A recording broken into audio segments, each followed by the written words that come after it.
Most people think an empath is just someone who feels deeply. That's cute. But the truth is, being an empath is surviving emotional wars nobody else can even see.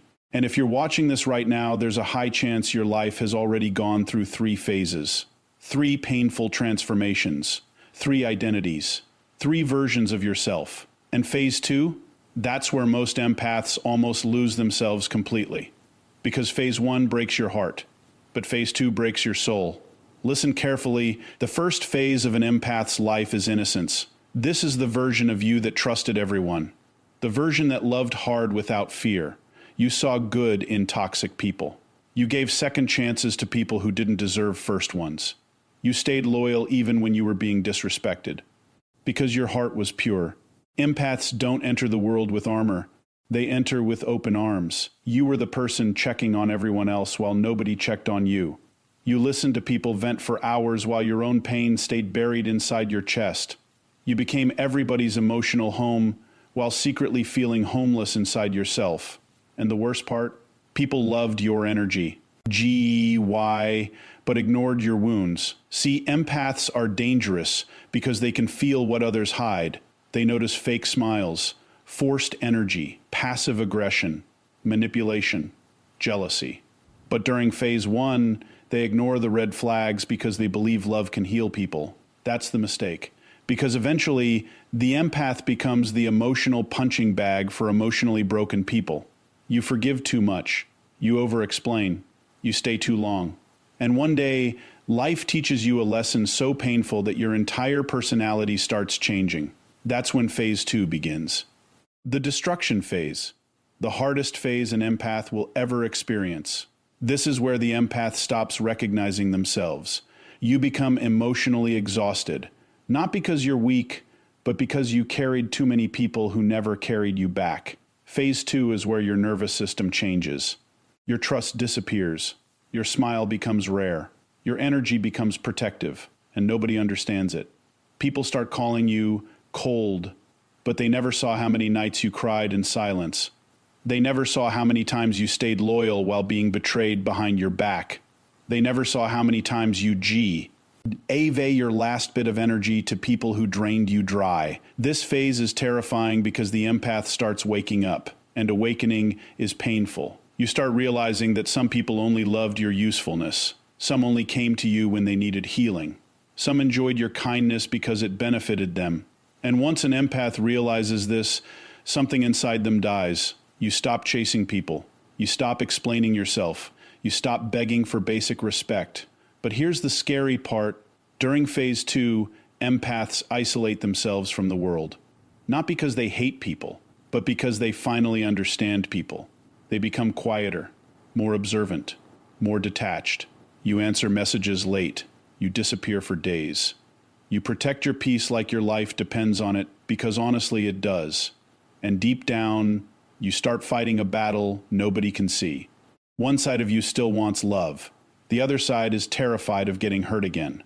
There was a time when you loved people without hesitation, before the overthinking, before the anxiety, before the emotional walls, before life taught you that having a good heart in a cruel world can become dangerous. That was the first D phase of an empath's life, the innocent phase, the phase where your heart was still untouched by betrayal, where you believed loyalty was normal, where you thought people loved the same way you did. And that's why empaths get hurt differently, because they don't love halfway. They don't care halfway. They don't show up halfway. When an empath enters someone's life, they bring their entire soul with them, their attention, their energy, their emotional presence, their patience, their softness. And most people will never understand how rare that truly is. See, empaths were never the loudest people in the room, but somehow they always became the safest people in the room. Strangers opened up to you within minutes. People trauma dumped on you without even realizing why. Friends came to you when their world was falling apart, because your energy felt like peace. But nobody ever asked what carrying everyone else was doing to you. That's the hidden curse of being an empath. You become everybody's emotional support system while secretly collapsing inside yourself. You learned very early to ignore your own pain, to suppress your emotions, to smile while mentally exhausted, to comfort people, while needing comfort yourself. And the scary part is you got used to it. You became the person who said, "I'm fine," with a breaking heart. You became the person who listened to everybody else's problems while your own mind was drowning in silence. You became emotionally available to people who would never be emotionally available for you. Because deep down, innocent empaths believe love means sacrifice, so you kept giving. More time, more patience, more forgiveness, more understanding. Even when your soul was screaming for rest, you saw potential in people instead of reality. That's why manipulators loved you, because toxic people are attracted to empaths the same way darkness is attracted to light. They saw your kindness and knew they could survive inside it. They saw your empathy and knew you would keep understanding behavior that should have made you leave. They saw your loyalty and knew you would stay long after the disrespect started. And the heartbreaking part, you didn't even notice it at first. Because innocent empaths always try to understand before they judge. You excuse bad behavior because they've been through a lot. You tolerated disrespect because nobody's personal.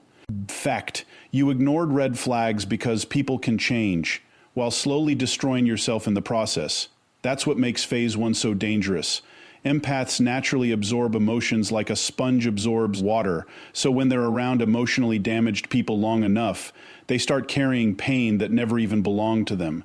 You walked into rooms and instantly felt the tension. You noticed energy shifts nobody else noticed. You could hear sadness hiding behind laughter. You could feel anger hiding behind silence. And because your heart was so sensitive, you tried fixing it all. You wanted everyone around you to feel okay, even if it meant losing yourself. That's why innocent empaths become exhausted so early in life. Not because they're weak, because they care too deeply in a world that rewards emotional numbness. And eventually, people start taking your kindness for granted. Your fast replies become expected. Your loyalty becomes normal. Your emotional support becomes convenient. Nobody notices how much you give until the day you stop giving it. That's when they suddenly call you different. But what hurts an empath the most is not hatred. It's feeling emotionally invisible. We being there for everyone while nobody is truly there for you. Being deeply understood by nobody while deeply understanding everybody else. Feeling like your heart is constantly translating emotions nobody bothers translating for you. And because empaths hate conflict, they stay silent about it. You swallowed emotions that should have been expressed. You internalized pain that should have been released. You blamed yourself for situations that were never your fault. That's another empath trait nobody talks about. You overanalyze everything. A simple tone change can ruin your entire night. A dry text can make you wonder if you did something wrong. Someone acting distant can create emotional chaos inside your mind. Because empaths don't just hear words. They feel energy. And when someone's energy changes toward them, they feel it immediately. That sensitivity becomes overwhelming. You start carrying conversations in your head for hours. Replaying moments, analyzing expressions, questioning yourself. Meanwhile, the other person probably moved on instantly. That imbalance destroys empaths emotionally, because they invest emotionally at levels most people never will. And the painful TR. The youth is, innocent empaths believe everybody has a heart like theirs, until life proves otherwise, until betrayal happens, until abandonment happens, until they discover some people only show love when it benefits them. That realization changes something deep inside an empath, because betrayal doesn't just hurt an empath emotionally. It confuses them spiritually. They can't understand how someone they genuinely loved could intentionally hurt them. They can't understand how people lie so easily, fake loyalty so easily, disappear so easily. Because if an empath loves you, they love you with honesty. They would never intentionally destroy someone emotionally. That's why when it happens to them, it shakes their entire reality. And most empaths don't talk about this pain publicly. They suffer quietly. They disappear quietly, cry quietly, break quietly. The world sees their silence, but never the emotional storm causing it. And during this phase, empaths often become addicted to fixing broken people. Not because they enjoy pain, but because they secretly hope saving others will finally make them feel valuable enough to be loved properly. Read that carefully. A lot of empaths grew up feeling, emotionally unseen, so they developed a habit of earning love through emotional labor, by helping, by understanding. by sacrificing, by staying, even when it hurt them, especially when it hurt them. Because phase 1 empaths confuse suffering with loyalty. They think enduring pain proves love is real. So they tolerate things emotionally healthy people would walk away from immediately. Disrespect, inconsistency, emotional neglect, manipulation. And every time they forgive someone who keeps hurting them, a small piece of them disappears. That's why the innocent phase eventually becomes unbearable. Because one day the empath realizes something devastating. The people they kept saving were never trying to save them back. And that realization hits harder than heartbreak. It feels like waking up emotionally homeless after spending your entire life making other people feel at home inside your soul. Then comes the phase that changes an empath forever, the destruction phase. The phase nobody prepares you for, because this is not normal heartbreak. This is not regular disappointment. This is the moment an empaths don't explode first. They endure first. They tolerate emotional neglect longer than they should. They stay loyal longer than they should. They keep understanding people long after those people stopped understanding them. But when an empath reaches emotional exhaustion, the shift is chilling. Because the softest people become the coldest once they realize they were being used. And nobody notices the damage immediately. People only notice the empath becoming distant, quieter, harder to reach, emotionally unavailable, but they never ask what caused it. They never ask how many nights the empath spent crying in silence before becoming this version of themselves. That's what makes phase 2 so lonely. You are grieving a version of yourself Knob. Wadi even appreciated while you had it. The old you used to answer instantly. Now you stare at messages for hours. The old you used to explain your feelings. Now you stay silent. The old you used to beg people to stay. Now you let them leave without chasing them once. Not because you stopped caring, because caring destroyed you. That's the sentence most people will never understand. Empaths don't become detached because they enjoy isolation. They become detached because their nervous system got tired of surviving emotional disappointment. This phase changes your body too. Your sleep changes. Your energy changes. Your patience disappears. You become mentally exhausted even after simple interactions. Because empaths absorb emotional energy deeply. And after years of carrying toxic energy, their soul reaches survival mode. Suddenly crowds feel draining. Conversations feel fake. Small talk becomes unbearable. You start craving silence because silence hurts less than people do. That's when isolation begins. Not dramatic isolation, silent isolation. You disappear slowly. You stop posting. Stop calling first. Stop opening up. Stop telling people what's happening inside your mind. Because experience taught you something painful. Most people only care when your pain entertains them. So you suffer privately. You learn how to cry without making noise. How to smile while emotionally numb. How to sit in rooms full of people while feeling completely alone. And the worst battle happens inside your own mind. Because phase 2 creates emotional confusion. One side of you still wants love. Still wants connection, still wants someone genuine. But the other side no longer trusts anybody enough to believe it exists. That internal war destroys empaths psychologically. You begin questioning everything. Was I too kind, too available, too forgiving, too understanding? And slowly, guilt turns into anger. Not loud anger, silent anger. The kind that changes your personality permanently. You stop tolerating disrespect. Stop giving endless chances. Stop allowing people unlimited access to your energy. And suddenly people accuse you of changing. But what they call changing is actually self-protection. Because phase 2 teaches empaths a brutal truth. Some people were only loyal to your usefulness. That realization cuts deep.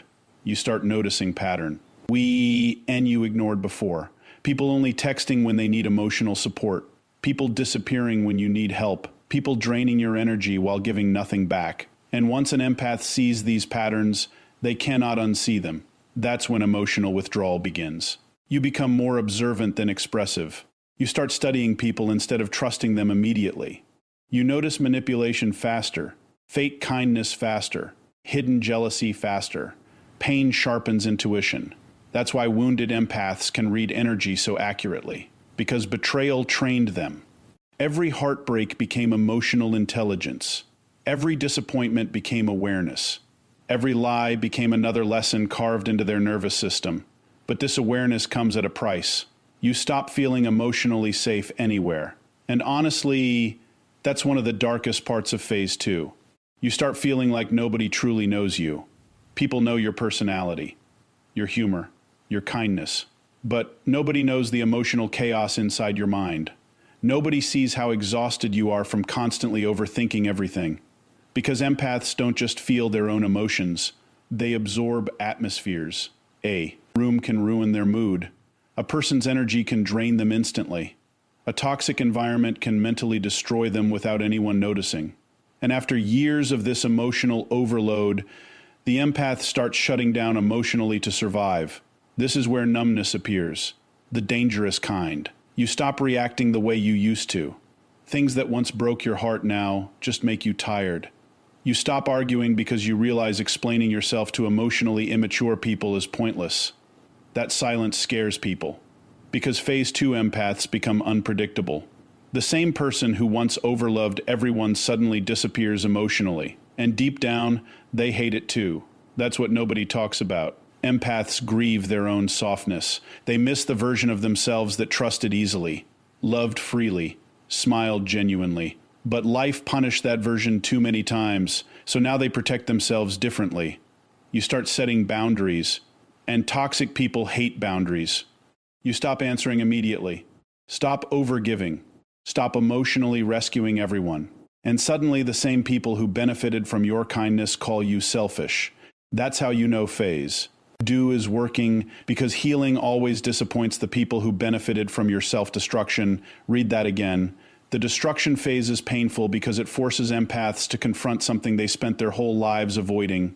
Not everyone deserves access to your heart. That realization feels brutal to an empath because loving people was always their identity. Helping people, understanding people, being there for people. But phase 2 teaches you that constantly saving others while abandoning yourself is not kindness. It's self-neglect. And eventually, the empath becomes emotionally exhausted from carrying relationships alone. That's when they stop forcing connections, stop chasing closure, stop trying to convince people to value them. You finally realize something heartbreaking. If someone truly cares about you, you won't have to beg for consistency. That truth changes everything. Now your energy becomes selective, your trust becomes rare, your presence becomes earned, and people feel that shift immediately. Some leave because they can no longer manipulate you. Some grow angry because your boundaries expose their selfishness. Some disappear because we're attached to your healing energy, not your actual soul. That's why phase 2 often leaves empaths completely alone for a while. And honestly, that loneliness is necessary, because the empath cannot evolve while constantly surrounded by people draining their spirit. The isolation hurts. The silence hurts.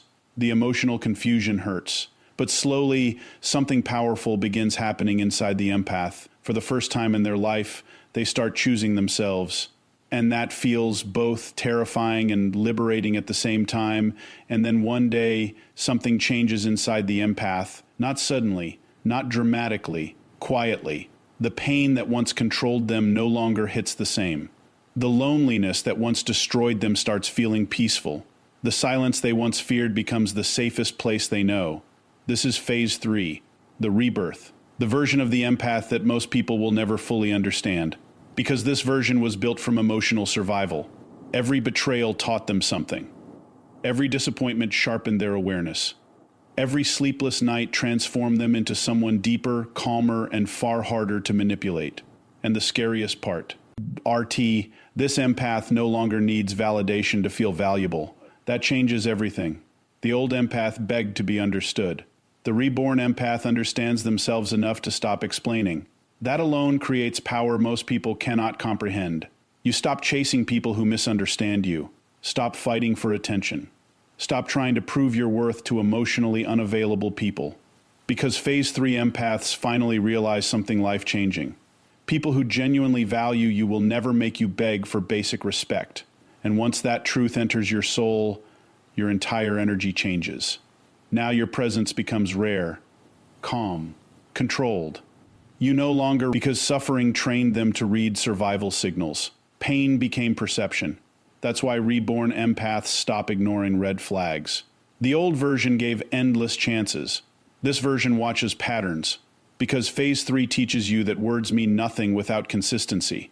You stop listening to promises. You start observing behavior. That shift protects your peace, and peace becomes everything to you now. Not attention, not popularity, not validation. Peace. You spent too much of your life emotionally drowning inside chaos created by other people. Now even one toxic conversation feels exhausting. That's why reborn empaths become selective with access. Not everyone can reach you anymore. Not everyone deserves your vulnerability anymore. Not everyone gets unlimited pieces of your heart anymore. And honestly, that's healthy, because younger empaths believed setting boundaries was selfish. Mature empaths understand boundaries are survival. You finally realize your energy is sacred. The way you love people is rare. The way you emotionally show up is rare. The way you understand pain without judgment is rare. And once you understand your O-W-N value, you stop giving yourself cheaply to people who treat your soul casually. That's the biggest transformation of phase 3. You stop abandoning yourself to keep others comfortable. Read that carefully. Because most empaths spent years shrinking themselves for other people, staying quiet to avoid conflict, accepting disrespect to avoid losing people, overgiving to feel emotionally needed. But phase 3 destroys that habit.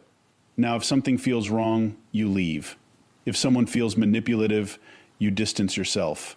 If your peace gets disrupted constantly, you stop giving access. No long explanations, no begging, no emotional performances, just distance. And distance becomes powerful when it's coming from someone who once tolerated everything. That's why people become shocked by the reborn empath. The same person who once chased everyone suddenly becomes impossible to control emotionally, because they finally understand something dangerous. Attachment is not love. A lot of people confuse being needed with being loved, empaths especially. They became addicted to fixing people because it made them feel emotionally valuable.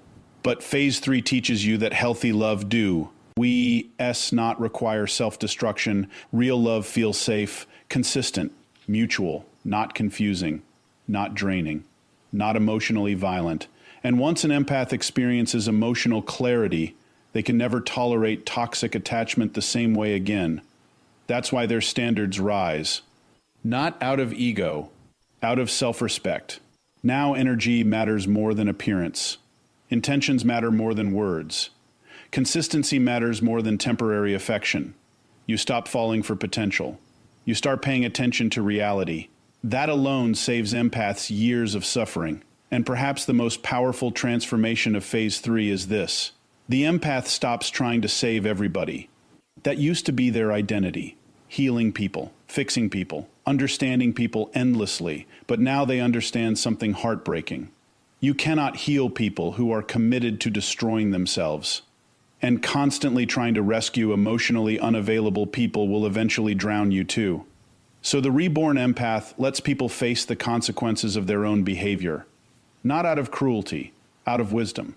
Because phase 3 empaths finally understand that protecting your mental health is not selfish. It's necessary. You become more protective of your nervous system, more aware of emotional manipulation, more careful about who gets close to you. And strangely, your silence becomes louder than your words ever were. People feel your absence deeply now. Because phase 3 empaths stop forcing themselves into places where they are not valued. You no longer fear losing people. You fear losing yourself. That's evolution. And the beautiful part is, the reborn empath finally starts healing the relationship with themselves. For the first time in years, you stop blaming yourself for other people's behavior. You stop questioning your worth because someone failed to appreciate it. You stop believing your kindness was weakness, because now you understand. Your softness was never the problem. Giving it to the wrong people was. That realization changes an empath permanently. Now you move differently, slower, calmer, wiser. You stop reacting impulsively because life taught you that protecting your energy matters more than winning arguments. You become emotionally intelligent in a way pain-free people cannot understand. You know how betrayal feels, abandonment feels, emotional neglect feels. So now your heart beats. Mess intentional. And ironically, this is the phase where empaths become the most magnetic, because there's something powerful about people who survived emotional darkness without becoming cruel. That energy is rare. The reborn empath still loves deeply, still cares deeply, still feels deeply. But now there's discernment attached to it. Now your heart has standards. Now your loyalty must be earned. Now your energy is protected. And perhaps the most beautiful part of phase 3 is this. You finally stop looking for home inside other people. You become your own safe place.